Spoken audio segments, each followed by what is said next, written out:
Buenos días. Bienvenidos a este nuevo desayuno de CEDE, patrocinado por Telefónica y SEAT. Hoy tenemos con nosotros a Ignacio Garralda, presidente del Grupo Mutua madrileño. En cuanto a currículum y trayectoria, Ignacio es licenciado en Derecho y notario en excedencia. Ha sido agente de cambio y bolsa, presidente de Bancoval y fundador y vicepresidente de Asesores Bursátiles. Una etapa, la de AVE, fundamental en su vida, ya que Asesores Bursátiles ha sido, sin duda, la primera firma española de inversión financiera al estilo anglosajón y una verdadera escuela de talento que se ha extendido en toda la comunidad de negocios, en N+1 y en multitud de entidades financieras y de asesoramiento. Es presidente del Grupo Mutua madrileña desde enero de 2008 y desde entonces ha dado la vuelta a la compañía. Mutua madrileña ha vuelto al crecimiento, ha ganado cuota de mercado y se ha focalizado en mejorar el servicio a usuarios y asegurados. Eso es lo que todos llamamos el enfoque al cliente. Yo tengo que reconocer que también soy. Además del crecimiento orgánico, en los últimos meses ha protagonizado transacción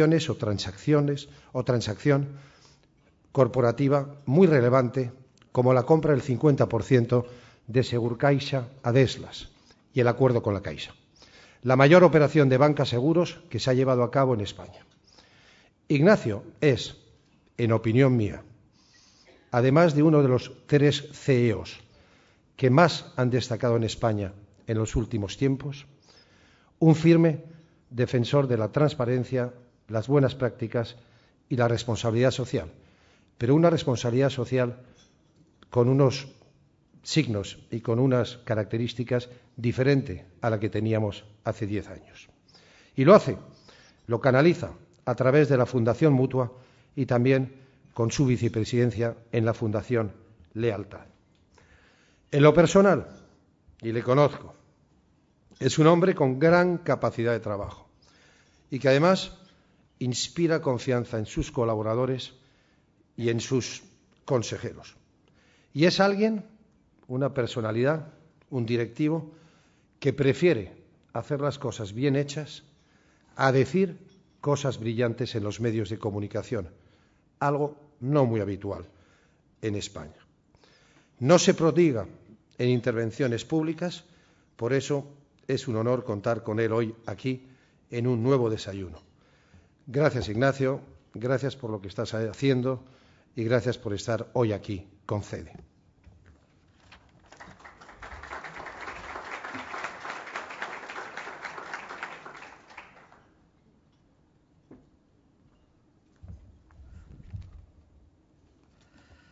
Buenos días, señoras y señores.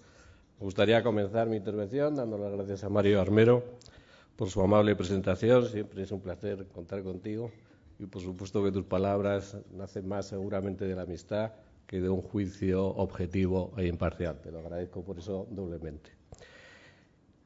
También quiero dar las gracias a José Manuel Morán, que ha accedido a moderar después del coloquio y que vamos a tener a continuación de mis palabras. Y también gracias a la Confederación Española de Asociaciones de Directivos, la CEDE, por invitarme a venir hoy, por lo que significa valorar a la Mutua en el papel que nos toca ahora de superar la crisis. Precisamente vamos a hablar sobre la crisis y la reputación corporativa. La reputación corporativa, entendida como la percepción que la sociedad tiene de una empresa, es un tema de naturaleza bastante conceptual y de no fácil concreción, por lo que existe el riesgo de caer en lugares comunes o en frases un tanto ampulosas.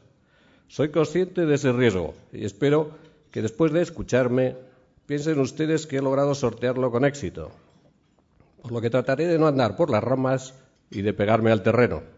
Confío que sea así. Empezaría pidiéndoles a ustedes, como directivos de empresas que son, un pequeño ejercicio de reflexión corporativa. Me gustaría que pensasen durante un momento qué ha hecho su empresa en, digamos, los últimos 12 meses para mejorar su reputación. ¿Les viene a la cabeza alguna idea?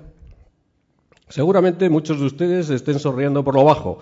Es muy posible que estén pensando bastante tenemos con sobrevivir y con salir adelante con la que está cayendo, como para ponerse a pensar en la reputación. Bien, en las actuales circunstancias de crisis, ese es un razonamiento comprensible. Sin embargo, detrás de ese razonamiento subyace una idea que cada vez va teniendo menos predicamento.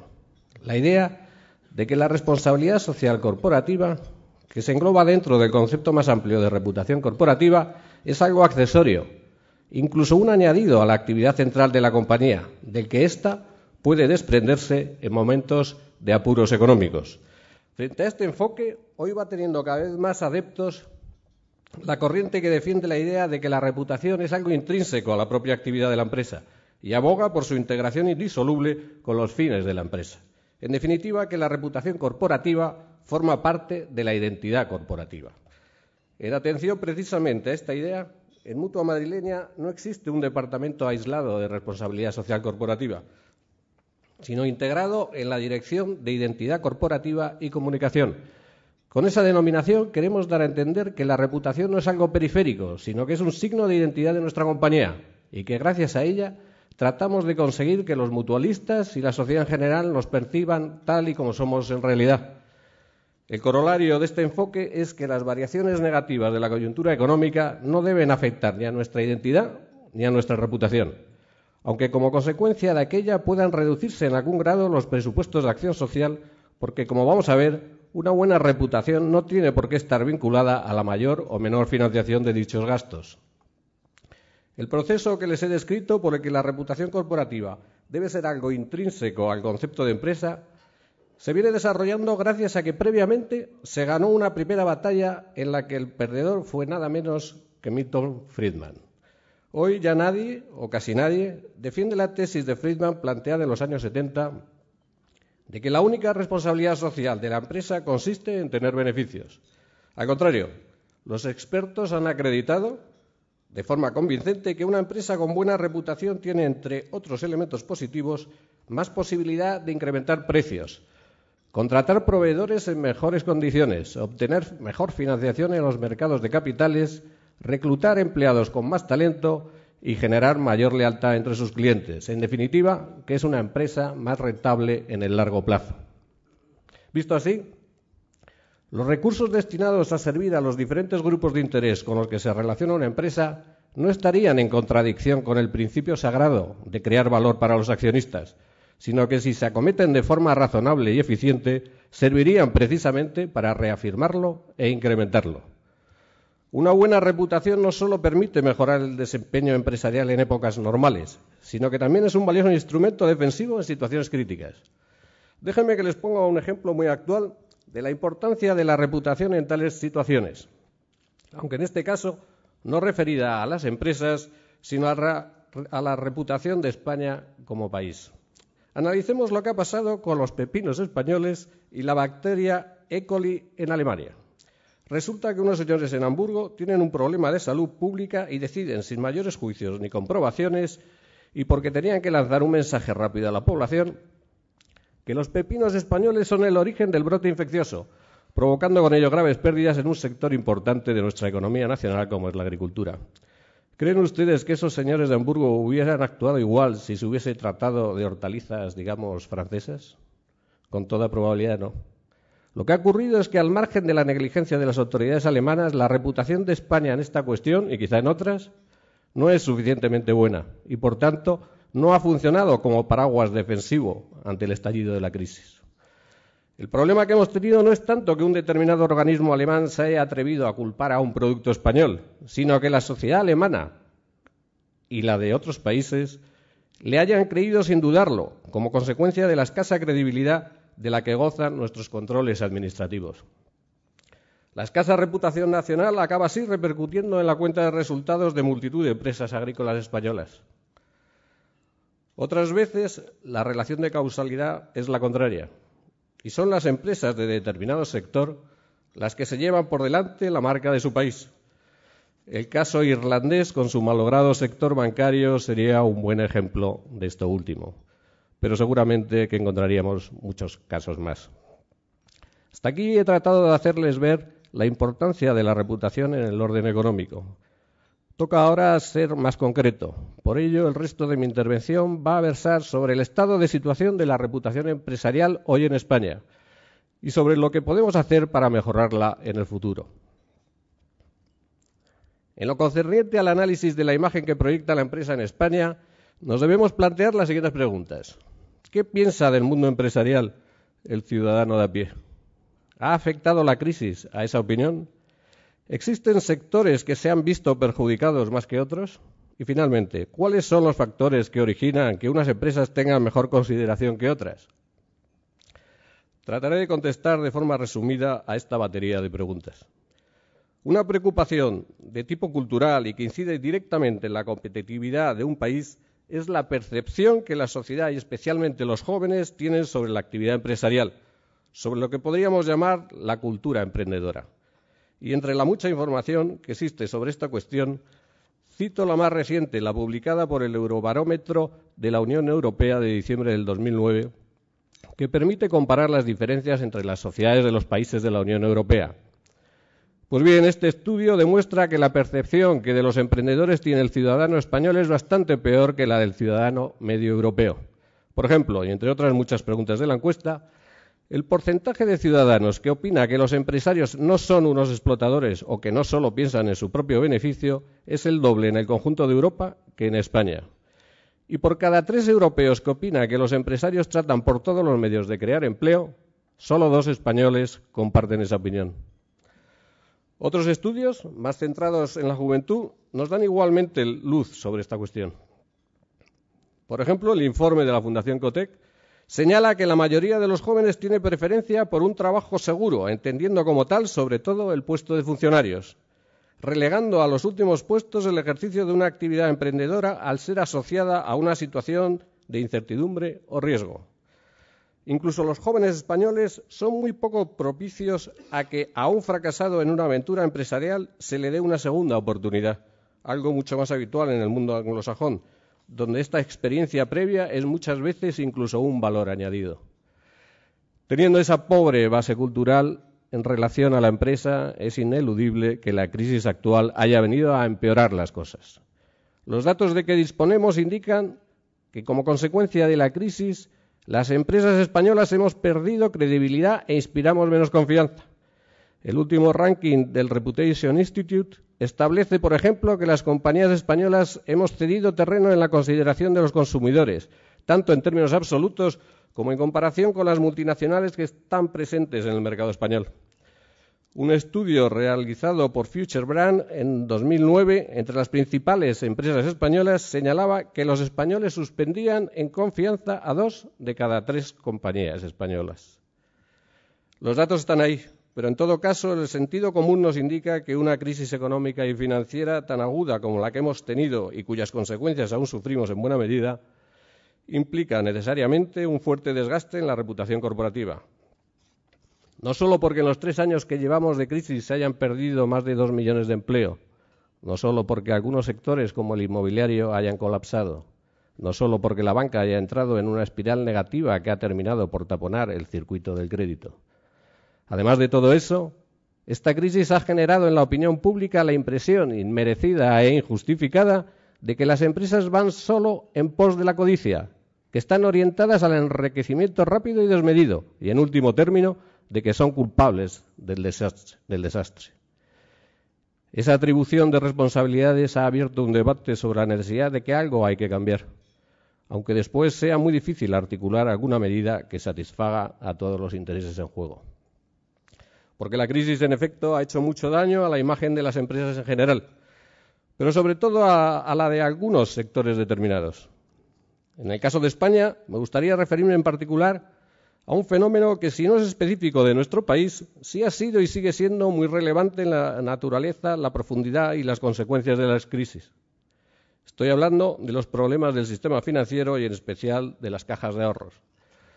La reforma del sistema financiero ha sido casi desde el primer momento de reconocimiento de la crisis un objetivo importante en la agenda del Gobierno. Sin embargo, por H o por B, por la reticencia de unos o de otros, la reforma no acaba de rematarse. Y esta falta de materialización está provocando la agonía de muchos negocios asfixiados por la falta de financiación. En otros países occidentales los problemas del sistema financiero no han sido menores y, sin embargo, da la impresión de que han sabido resolverlos con mayor diligencia y eficacia. En España, como ha llegado a reconocer el propio gobernador del Banco de España, las cosas se han hecho despacio y con retraso, y cuando otros han llegado, nosotros estamos todavía yendo. Admitiendo la complejidad de los problemas de unas entidades tan singulares como las cajas de ahorro y aceptando que claramente hay dos grupos diferenciados, uno saneado y otro no tanto, lo cierto es que en este caso los intereses personales, las diferencias políticas, la resistencia de los gobiernos autonómicos y la falta de autoridad de los reguladores han dilatado el proceso de ajuste y con ellos se ha frenado en seco la normalización del sector y se ha pospuesto la deseable recuperación del flujo de crédito. Si echamos la vista atrás, bien podemos decir hoy que la reforma del sistema financiero debería haber sido la primera prioridad del Gobierno para atacar de frente la crisis económica, en lugar de dar preferencia a reformas también muy importantes, pero que quizá no requerían de tanta inmediatez como la de los convenios o la del sistema de pensiones. Nos quedaría así por contestar a la última de las preguntas que antes les enuncié. ¿Cuáles son los factores que determinan que unas empresas tengan mejor reputación que otras? ¿Cómo se evalúa esa percepción duradera por parte de la sociedad? El índice Merco, que es la principal herramienta de medición de la reputación empresarial, se fundamenta, por ejemplo, en 6 dimensiones: los resultados económicos financieros, la calidad de la oferta comercial, la reputación interna, la ética y la responsabilidad corporativa, la proyección internacional y la innovación. Otras referencias apuntan a atributos contiguos, como el liderazgo, la marca y el atractivo emocional, o a desarrollos específicos relacionados con la responsabilidad social corporativa o la protección del medio ambiente. Nosotros en Mutua hemos trabajado todos estos aspectos. Nos hemos orientado mucho hacia nuestros clientes, los mutualistas. Hemos aumentado la transparencia y claridad de nuestra información financiera. Hemos cuidado el cumplimiento de las recomendaciones del Código UNESPA de Gobierno Corporativo. Hemos desarrollado enormemente nuestro compromiso social y, finalmente, hemos introducido nuevas herramientas de gestión en nuestros recursos humanos. Y no nos ha ido mal. Es más, a pesar del difícil entorno en que nos encontramos y de la creciente competencia, el año pasado aumentamos nuestra base de clientes particulares, mejoramos nuestras tasas de retención, incrementamos cuota de mercado y mejoramos nuestros resultados. En el citado índice Merco, cuya metodología y procedimientos están supervisados por un auditor independiente, hemos pasado en 3 años de la posición 70 a la 20, posiblemente de los saltos más pronunciados dentro de nuestra comunidad empresarial. Hemos citado un catálogo de factores o palancas sobre los que podemos incidir si queremos mejorar nuestra reputación corporativa. De entre todos ellos, me gustaría llamar la atención sobre uno muy principal, el del gobierno corporativo, y añadir otro que no está en las manos de los empresarios, pero que considero que también es esencial para aumentar la cultura empresarial, la educación. Empecemos por el gobierno corporativo. Cuando hablamos de gobierno corporativo, necesitamos distinguir 2 tipos de organización. Por un lado, las pymes y las empresas familiares, en las que coinciden los papeles de dueños y ejecutivos, para los que el derecho mercantil da soluciones razonables y relativamente sencillas. Y por otro lado, las grandes empresas cotizadas en bolsa, donde no está muy claro quién es el dueño y para las que el derecho mercantil no da buenas soluciones de gobierno corporativo, siendo todos nosotros conscientes de ello. Es enormemente difícil dar una solución de gobierno a un gobierno corporativo de estas grandes compañías y por eso, en mi opinión, ese gobierno corporativo tiene que estar presidido no solo por el principio de representatividad basado en la elección por la Junta General y que tiene un carácter formal, sino también por el principio de transparencia. Transparencia en la contabilidad, transparencia con los empleados, transparencia con los clientes y transparencia, en suma, con la sociedad en general.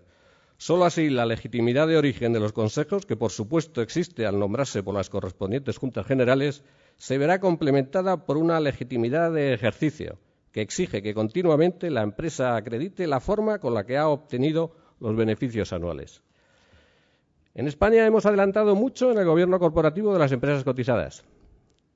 El Código Livencia, el Código Aldama y finalmente el Código Unificado o Código Conte han dado magníficos resultados para homogeneizar y avanzar en este terreno, en el que la experiencia internacional estaba claramente por delante de nuestro. De hecho, el grado de cumplimiento de las recomendaciones de este último es del 87%, según el último informe de la CNMV referido al ejercicio 2009. Deberíamos, por tanto, estar satisfechos de su grado de consecución. Sin embargo, existe un punto negro en lo referente al difícil y espinoso tema de las retribuciones del Consejo.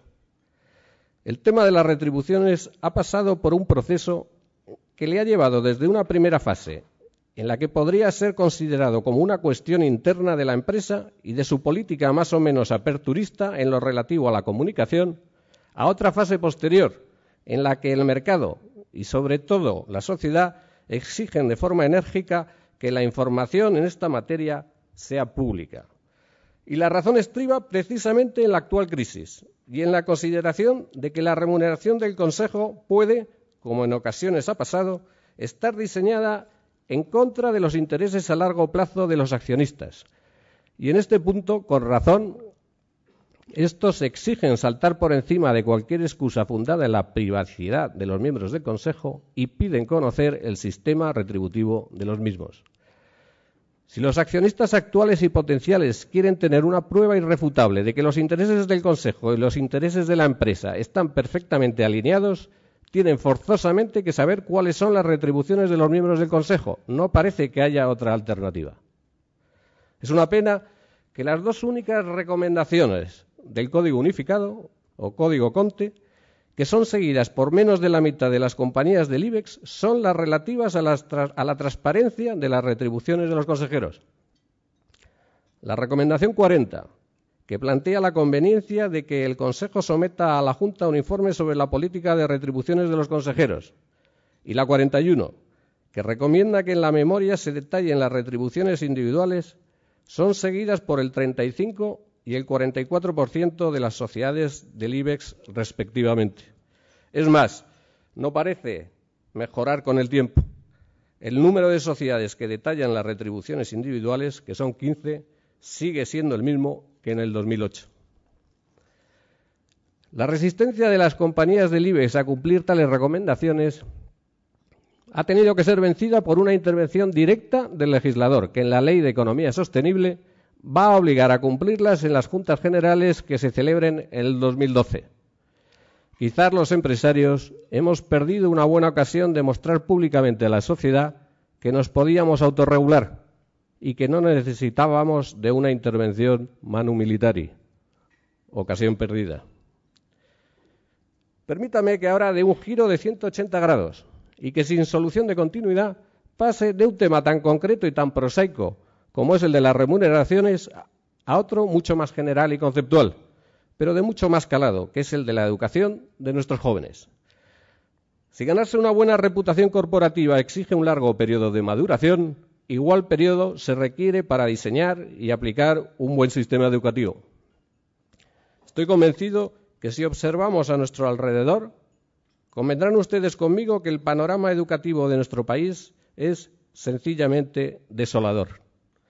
El ritmo de fracaso y abandono en la enseñanza secundaria no tiene parangón europeo y en el colmo del simplismo creemos que multiplicar hasta casi el infinito las universidades y facultades, llevándolas a todas las capitales de provincia, es un indicador fiable de nuestra excelencia educativa. Nada más lejos de la realidad. La reforma educativa hay que iniciarla ya y no debe servir de excusa el que sus efectos ineludiblemente se noten dentro de una década.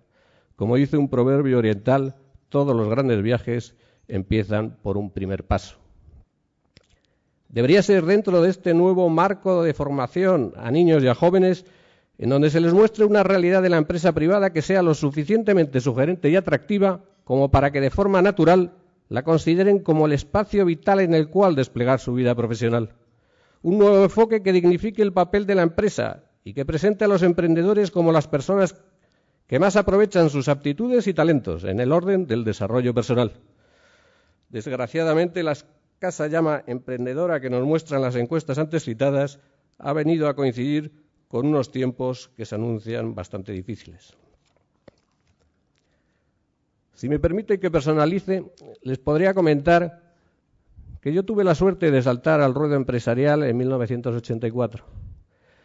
coincidiendo con la entrada de España en el llamado en aquel entonces Mercado Común Europeo, que permitió a nuestro país experimentar en los años siguientes la explosión económica que todos hemos disfrutado. Puse bastante de mi parte para que las cosas salieran bien, pero he de reconocer que si el salto lo tuviese que dar hoy, quizás el resultado pudiera no ser el mismo. La coyuntura actual ciertamente hace difícil tener ánimo empresarial, pero ello no puede servir de coartada a nuestra juventud para refugiarse en una actitud inánime o acomodaticia. Habría que recordarles aquel verso tan exigente de Miguel Hernández: sangre que no se desborda, juventud que no se atreve, ni es sangre ni es juventud. Pero en justa compensación, este nivel de exigencia lo deberíamos aplicar no solo a los jóvenes, sino a todos nosotros, a todos los que tenemos responsabilidades ejecutivas en las empresas. Porque emprender no es partir de cero, sino tomar decisiones de inversión y de asunción de riesgos con el fin de hacer crecer la empresa en la que trabajamos. Y en este deseable objetivo de que las empresas españolas ganen tamaño, nos volvemos a encontrar con la desventaja que supone que la sociedad española desconfíe sobre todo de las grandes empresas, en contraposición a las pymes, que gozan de una mayor aceptación social. Esta escasa valoración de la gran empresa, recordemos 2 de cada 3 españoles desconfía de las grandes empresas, tienen 2 consecuencias negativas, una de carácter económico y otra de carácter social. La consecuencia de carácter económico es que dificulta el proceso de ganar tamaño por parte de nuestras empresas. En España existen alrededor de 3 millones de empresas, de las cuales solo 4.000 tienen más de 250 trabajadores. En Alemania, con una población que es el doble, se multiplica ese número por 5. En nuestro país, las pymes todas juntas dan ocupación a más del 80% de los trabajadores, una parte verdaderamente sustancial de la masa laboral, lo que no sucede fuera de nuestras fronteras. En Alemania representan el 60% y en Estados Unidos solo el 50%. Y esto es preocupante porque la OCDE y otros organismos internacionales han puesto de manifiesto con mucho énfasis que el tamaño es un claro determinante de la productividad de las empresas por su mejor aprovechamiento de las economías de escala. La dimensión empresarial y la flexibilidad laboral son las 2 llaves que permiten que la productividad cumpla con su misión de facilitar el crecimiento económico. La segunda consecuencia negativa, producida por la escasez de grandes empresas en España, decía que tenía un carácter social y se deriva de la propia naturaleza de la gran empresa. La gran empresa tiene una dimensión institucional, que algunos llaman público-privada. Esa parte pública de su significado se proyecta no solamente en lo que la empresa crea, comercializa, etcétera, sino también en su asentamiento social, ya que como gran institución social puede realizar toda una serie de actividades de mejora de la sociedad que sin su actuación sería más difícil de llevar a buen fin.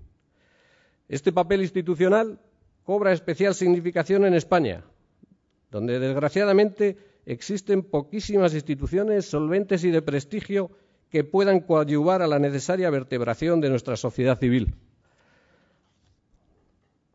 Personalmente siento envidia, y estoy seguro que ustedes también, de aquellos países que tienen grandes y potentes universidades, fundaciones e instituciones análogas que sirven para canalizar y ordenar las demandas cívicas de los ciudadanos. En España, ante ese páramo institucional, las grandes empresas tienen el reto de tomar el testigo e impulsar la creación y el desarrollo de fundaciones corporativas. En Mutua seguimos ese camino y apoyamos cada vez con más impulso el desarrollo de nuestra fundación, que está llamada a ser la encargada de acercarnos más a la sociedad y de contribuir a la consecución de los intereses generales de la comunidad. Termino ya. He hablado de la importancia de la reputación corporativa y de los factores que se suelen identificar como ingredientes para tener una buena consideración social. Me quedaría muy satisfecho si al final he logrado transmitirles el mensaje de que en el fondo son básicamente 2: ser transparentes en la gestión y ser emprendedores en la acción. Con esos 2 pilares, como fundamento, la reputación corporativa vendrá dada por añadidura. Y seguramente esas 2 ideas tan claras que comparten tanto el Consejo como el equipo ejecutivo de Mutua han permitido que nuestra notoriedad y prestigio estén entre los 20 primeros de España. Pero todo ello no hubiese sido posible sin un factor que nunca estará en ninguna lista ni en ningún informe: el entusiasmo y el optimismo. Tenemos los empresarios que esforzarnos en destacar los triunfos de los que disfruta nuestro país, con un bienestar que hace 20 años jamás hubiésemos soñado. Y con unas empresas que en muchos sectores son las más competitivas, imaginativas y rompedoras del contexto mundial. Leamos los informes de los organismos internacionales, estudiemos los análisis de los expertos económicos, pero no olvidemos que somos nosotros, los empresarios, los llamados a escribir el futuro económico de nuestro país. Muchas gracias.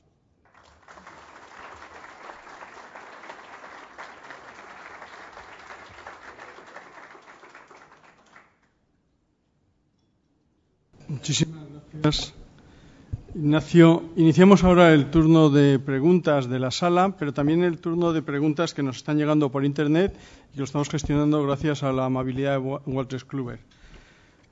Tenemos una primera pregunta, que es ¿qué extensión de los criterios de la responsabilidad corporativa aplican más allá de sus trabajadores? Por ejemplo, a colaboradores externos y a proveedores. Bueno, generalmente cuando se habla de... Voy contestando de una en una. Sí. Lo que pasa es que no sé si se oye. ¿Se oye? Cuando se habla de grupos de interés, pues no cabe duda que los proveedores son una parte y una prolongación de la sociedad. La compañía o la empresa, por supuesto, que tiene que tratar a los clientes conforme a una serie de principios, pero también debe exigir que sus proveedores, en la medida de lo posible, sigan unas ciertas pautas de buen hacer, ¿no? O de buenas actuaciones y forma de comportarse, no solo con su propia organización interna, sino con la sociedad, ¿no? Y que, lógicamente, pues eso, sobre todo en los países de un entorno que no están tan desarrollados como en España, que son proveedores del tercer mundo, pues ahí lo natural es que la empresa aplique a los proveedores que proceden del tercer mundo una serie de pautas en cuanto a, por ejemplo, trabajo infantil o igualdad de sexos o todo lo relacionado con los temas de igualdad laboral y de no explotación de los más débiles del país, que en España pues lo damos ya por hecho, pero que realmente cuando los proveedores proceden del tercer mundo no hay que darlos por hecho, sino que hay que aplicar una serie de controles para acreditar que los proveedores son gente de fiar. Ignacio, tus palabras han calado en el auditorio porque hay preguntas sobre todas las diversas fases que nos has sometido, porque has hablado del entorno, has hablado de muchos temas, pero empecemos por el tema de la educación. Entonces, hay una pregunta que dice, siendo ineludible la reforma educativa, tenemos un problema más inmediato. ¿Cómo podemos evitar que nuestros jóvenes mejor formados tengan como objetivo salir de España para encontrar una oportunidad en la sociedad y no en el mundo empresarial español? Bueno, la mejor forma de evitarlo es precisamente tener empresas en España. Los jóvenes no salen fuera porque les apetezca. A casi todo el mundo le apetece vivir en España porque, dicho sea de paso, se vive bastante bien.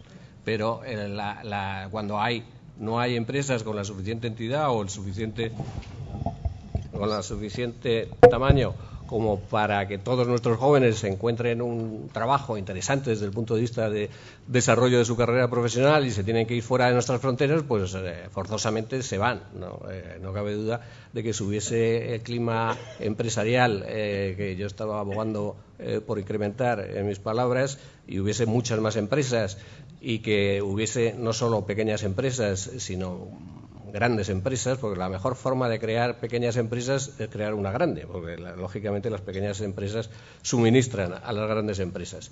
Entonces ese gap que tenemos aquí entre muchas pymes y pocas grandes empresas, yo creo que es un gap que convendría cerrar, ¿no? Y todo lo que sea estimular el aumentar la dimensión empresarial y el tamaño de las empresas redundaría en que hubiese muchísimas más empresas de todos los tamaños en España y que por tanto los jóvenes encontrasen aquí el trabajo que se tiene que ir a buscar fuera.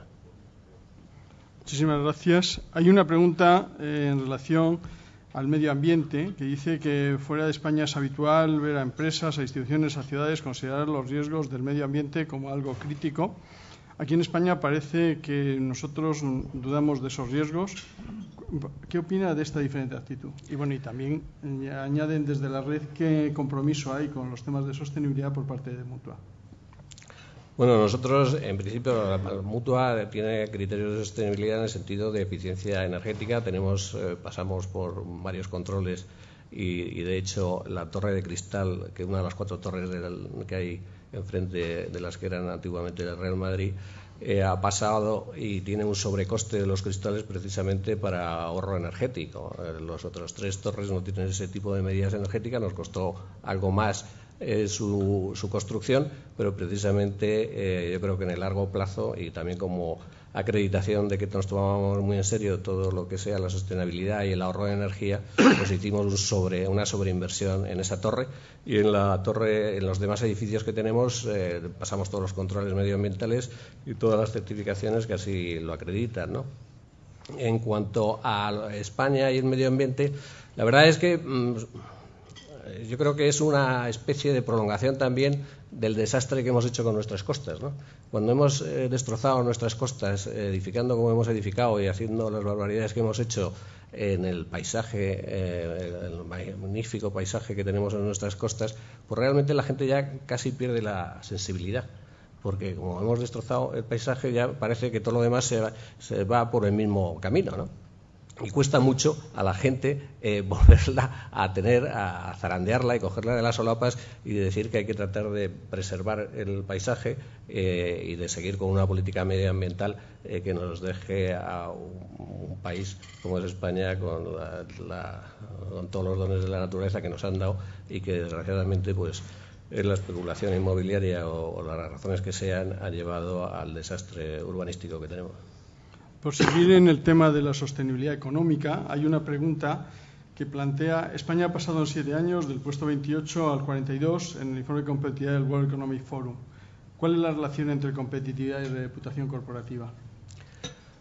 Bueno, en el sentido no es una competitividad en el sentido de que hay que aplicar los estándares que son absolutamente, digamos, conciliados con la responsabilidad social corporativa. Antes usaba el ejemplo de la explotación o laboral de las capas más débiles, ¿no? No cabe duda que a lo mejor se puede ser muy productivo empleando y explotando a determinadas capas muy débiles, sean los niños o sean personas que no, incluso no dándoles de alta en la seguridad social o acudiendo a una economía sumergida. Será más competitivo porque tiene un ahorro de costes, pero eso va frontalmente en contra de la responsabilidad social corporativa, ¿no? Que hay que mantener unas normas de convivencia y de fair play, de competencia entre todas las empresas, ¿no? Que muchas de ellas pues no lo siguen.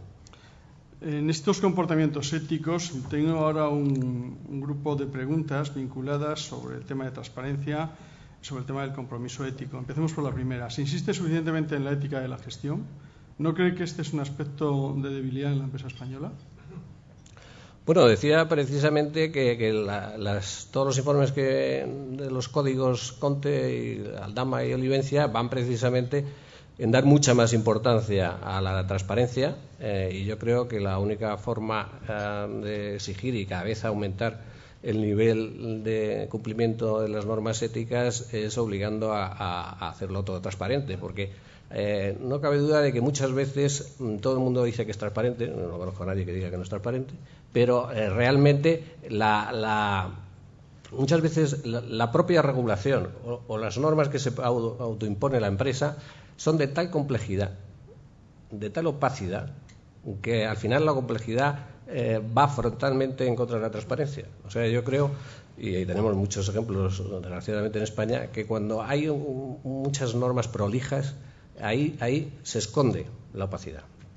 Entonces tú podrás decir que es muy transparente porque todas las normas son transparentes, pero es tal complejidad de normas y tal dificultad de interpretarlas y de aplicarlas que aunque formalmente una en una tú ves que está siendo transparente, la realidad es que al final nadie se entera de lo que está pasando, precisamente por la complejidad. Entonces yo quizá pusiese más énfasis en que las normas deben ser relativamente sencillas y que la complejidad generalmente siempre encubre opacidad. En este sentido, hay otra pregunta que señala que en qué medida la reforma del Código Penal en materia de responsabilidad de las personas jurídicas y su consejo permitirá imponer medidas de buen gobierno corporativo a la empresa. Es el manu militari de la economía sostenible que ha dicho antes. Bueno, yo no soy un experto en derecho penal y menos con una nueva figura delictiva que acaba de salir del Boletín Oficial del Estado. Pero yo creo que lo que viene bien en el sentido de lo que, según mis conocimientos, lo que va a tratar con esa nueva figura, por supuesto, es evitar determinados actos delictivos, pero sobre todo va a obligar a los consejos de administración a aprobar de forma preventiva, que tiene una serie de controles para evitarlos. Y ya el Consejo, al adoptar esas medidas preventivas, pues ya forzosamente va a obligar a toda la organización a seguir una serie de pautas, ¿no? Y entonces, desde el punto de vista, esa introducción que algunos critican, pues viene bien solo porque el Consejo de Administración tiene que actuar de forma preventiva.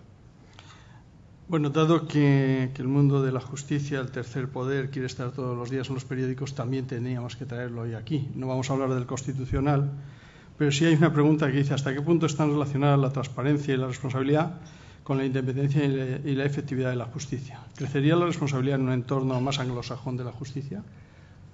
Posiblemente. Yo creo que es una pena que el Tribunal Constitucional esté tan desprestigiado como está. Hay algunos que se preguntan si realmente se necesita Tribunal Constitucional. Recordemos que en Estados Unidos no hay Tribunal Constitucional. Es el Tribunal Supremo el que aplica los criterios de si es constitucional o no determinada ley, ¿no? Pero ya que lo tenemos, la verdad es que hubiese sido de desear que fuese un tribunal muchísimo más independiente de los partidos políticos, ¿no? Y después eso, una vez que se tiene esa figura tan politizada o ese órgano judicial tan politizado, pues eso ya va un poco en cascada, ¿no? Y el Tribunal Supremo, que era la institución, yo creo que era, junto con el Banco de España, las dos instituciones más sagradas y más respetadas en España, pues desgraciadamente ya no goza del respeto que tenía cuando yo era estudiante de Derecho, ni muchísimo menos. Hay una pregunta respecto al papel de la mujer que dice: ¿cree que la incorporación de la mujer en la responsabilidad de la gestión mejorará la gestión de los equipos y por consiguiente sus resultados? Y en este sentido, ¿qué es necesario hacer para vencer a la resistencia interior para promover la carrera profesional de la mujer? Hay una pregunta en la red que luego le haré también sobre esto.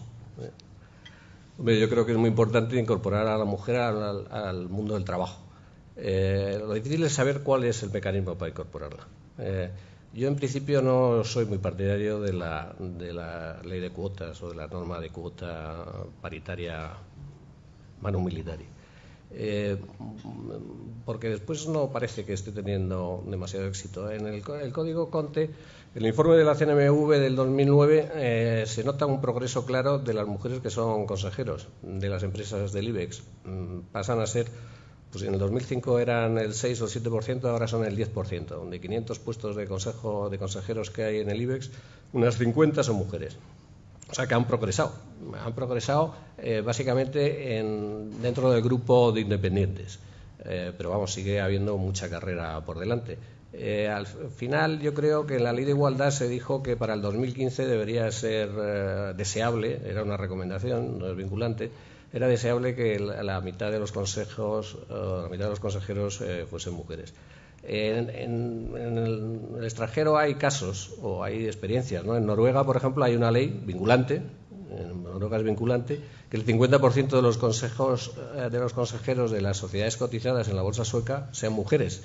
Y llevan ya 3 o 4 años, me parece, con esa regla. Y realmente han dado un impulso grande a la presencia de las mujeres en las empresas cotizadas. También ha tenido algún efecto colateral, y es que muchas empresas cotizadas se han ido de la cotización. De 600 que había han bajado a 400. No se puede, lógicamente, imputar todo a esto, sino también a la crisis. Pero lo más importante era que no han logrado llenar lo que hay que llenar, el espacio que hay que llenar, que no es tanto, a mi juicio, los consejos de administración, sino los comités de dirección. En Noruega el otro día salía un artículo, y por eso me sé las cifras, no por otra cosa. El 7% de los miembros del comité de dirección son mujeres. O sea, el 50% de los consejos y el 7% de los comités de dirección, que es el punto crítico. El punto crítico de la mujer es conciliar sus labores de casa las teóricas labores de casa con su papel en el trabajo. Y eso, hasta cierto punto, una consejera lo puede conciliar muy fácilmente, porque no es trabajo full time. Mientras que lo difícil es la presencia de la mujer en los comités de dirección. Y es ahí donde hay que hacer presión. Y es ahí donde, después del comité de dirección, pasarán al Consejo de Administración. Ese es el camino normal y natural de ascensión de la mujer en la jerarquía laboral de una empresa. No que caigan en paracaídas porque la ley diga que el 50% tiene que ser paritario.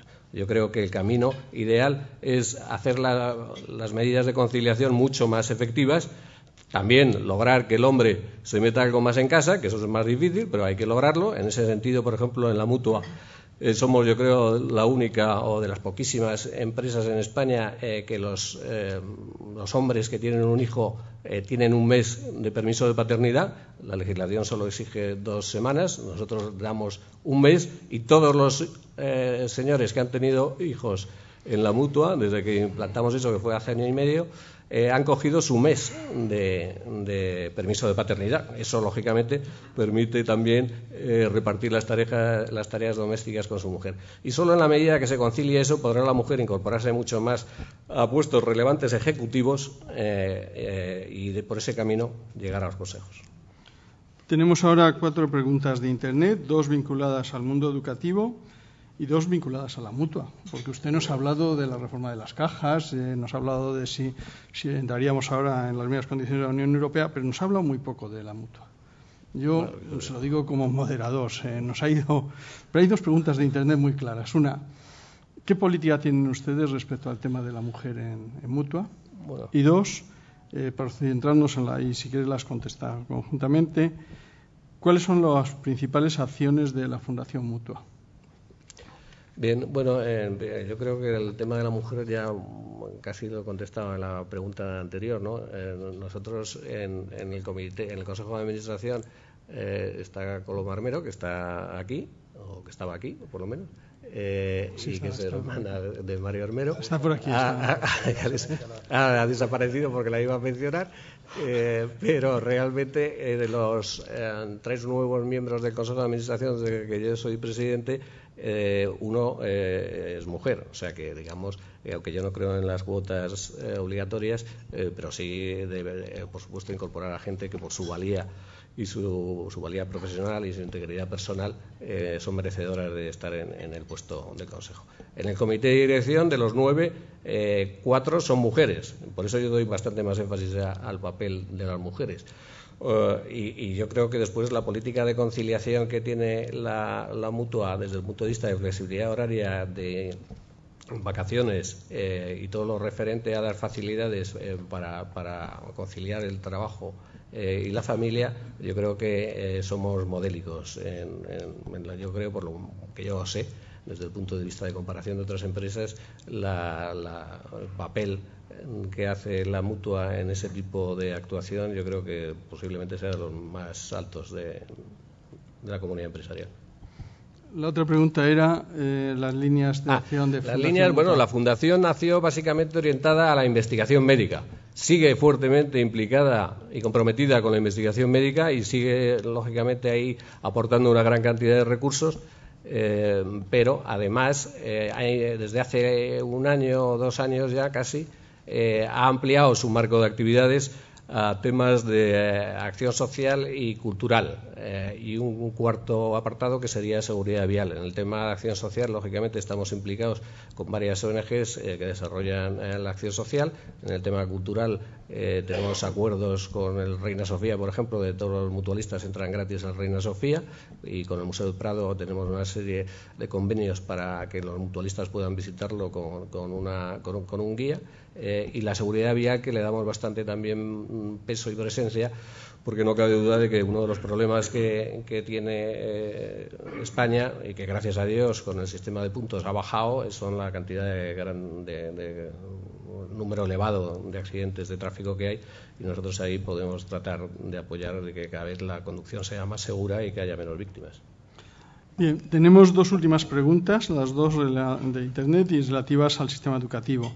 Una, de alguna manera, se solapa con una anterior, que dice cómo debería mejorar nuestro sistema educativo para que los jóvenes que salgan de nuestras universidades sean verdaderos emprendedores y no como ocurre ahora, que lo primero que plantean es ser funcionarios. Bueno, pues eso sí, es un poco la pregunta del millón, ¿no? Yo creo que es un poco que a lo mejor no es un libro que sea cómo ser empresario en el colegio o en la universidad.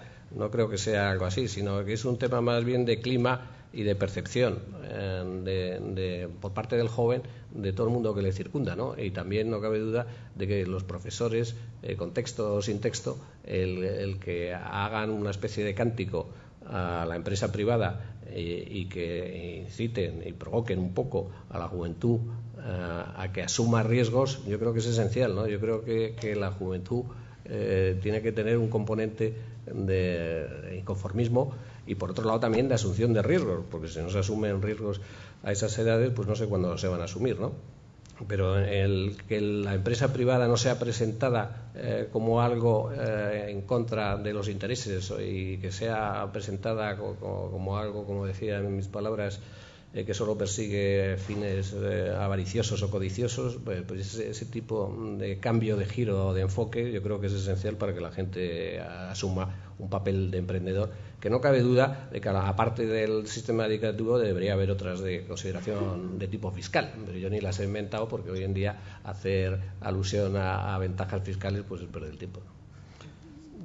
Bien, y hay una última pregunta, estaba relacionada, y ha llegado una pregunta ahora de la sala, una última, que se relaciona también con eso. Usted ha hablado de las líneas de acción de la Fundación, pero hay una pregunta de la sala que enlaza con la pregunta de Internet. La pregunta de Internet es cómo la responsabilidad corporativa tendría que tomar un compromiso mayor con la reforma del sistema educativo. ¿Qué papel jugarían las empresas? Y en este sentido la pregunta de la sala decía si la Fundación de ustedes no se ha planteado el abrir esa línea de acción para incidir en la mejora del sistema educativo.